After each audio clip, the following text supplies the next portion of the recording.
Good afternoon, everyone. I do want to thank the State Councilor and the people of Myanmar for a warm welcome, my first visit to Myanmar. The United States has stood with the people of Myanmar for many years in their struggle against oppression and their pursuit of a freer, more peaceful, more prosperous, and more democratic society. I'm here today in Neypydaw to reaffirm our commitment to a successful democratic transition in Myanmar, and that commitment remains strong. The United States launched the Myanmar-U.S. partnership a year ago to promote cooperation between our two nations. We continue to support the elected government as it strives to make progress on urgently needed reforms to solidify the democratic gains of recent years and to bring peace and reconciliation, prosperity, and greater respect for human rights. The crisis in Rakhine State is one of the greatest challenges Myanmar has faced since the elected government came into office last year. We're deeply concerned by credible reports of widespread atrocities committed by Myanmar's security forces and by vigilantes who were unrestrained by the security forces during the recent violence in Rakhine State.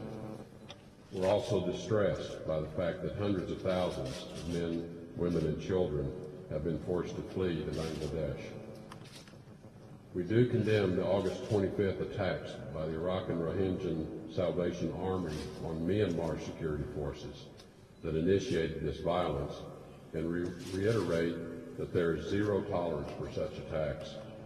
We express our condolences at the loss of lives among the Myanmar security forces resulting from this unprovoked attack. The humanitarian scale of this crisis is staggering. Over 600,000 Rohingya, mostly women and children, have fled to Bangladesh, and an unknown number from multiple ethnic groups remain internally displaced with limited access to food, water, and shelter.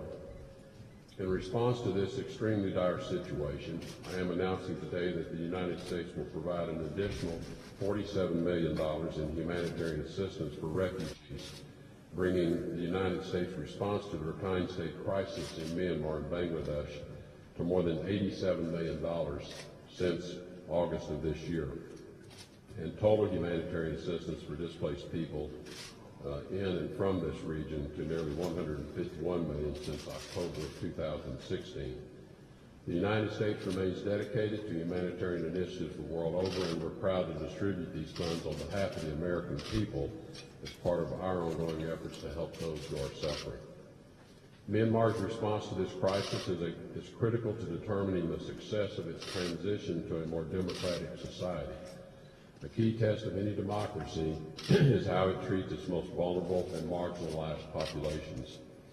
It is the responsibility of a government and its security forces to protect and respect the human rights of all persons within its borders and to hold accountable those who fail to do so.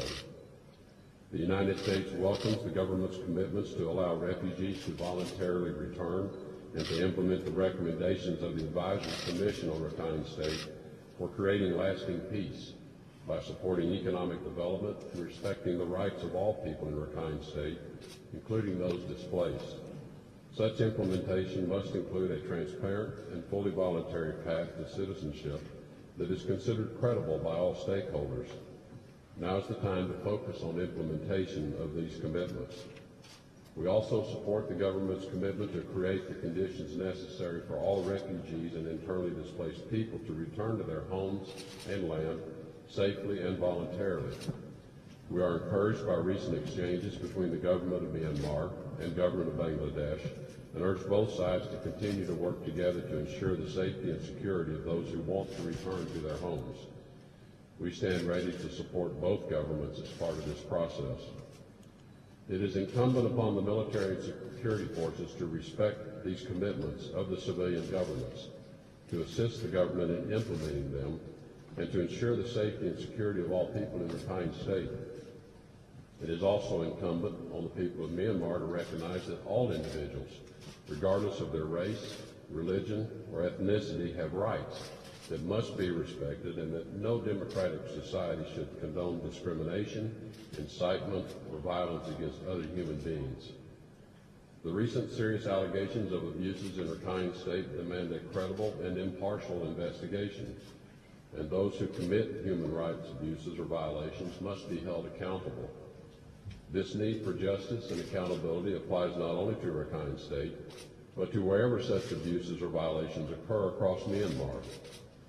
In all of my meetings, I have called on Myanmar's civilian government to lead a full and effective independent investigation and for the military to facilitate full access and cooperation. The United States strongly supports such an approach. While we wait for the findings of a credible, independent investigation to provide an accurate assessment of the events that have occurred and to ensure accountability, the United States will continue to work with our partners to assure there are consequences for individuals confirmed to have been responsible for atrocities using all available mechanisms, including those available under U.S. law. We support the government of Myanmar's goals of developing its military into a professional and respected institution. As I told Commander-in-Chief Min Aung Hlaing, the military's support for Myanmar's ongoing transition to a federal, democratic state is crucial. As part of that process, the military and government must work together to address the grievances of civilians throughout Myanmar and build strong, credible institutions. It cannot do so without acknowledging, addressing, and bringing to an end the tactics and practices that led to abuse and suffering. We recognize the military's responsibility to respond to terrorist or other insurgent attacks. Any response, however, must be disciplined and avoid to the maximum extent possible harming innocent civilians. We will be following up with the Myanmar government to explore opportunities to collaborate on areas of counter-violent extremism and counterterrorism. While many are currently focused on Rakhine State, we must remember that there are other ongoing violent conflicts in Kachin, Shan State, and elsewhere. These conflicts have also included serious human rights abuses and violations which have led to the suffering of many ethnic communities. We support efforts to find a resolution to these conflicts and to seek peace, justice, and national reconciliation. A just and durable peace is needed for Myanmar to move forward in its transition to democracy. The United States and friends from around the region are committed to helping the government of Myanmar and its people work through this crisis with urgency, sensitivity, and openness. We remain dedicated to Myanmar's successful transition, which we are confident will bring peace and prosperity to this rich and beautiful land. Thank you.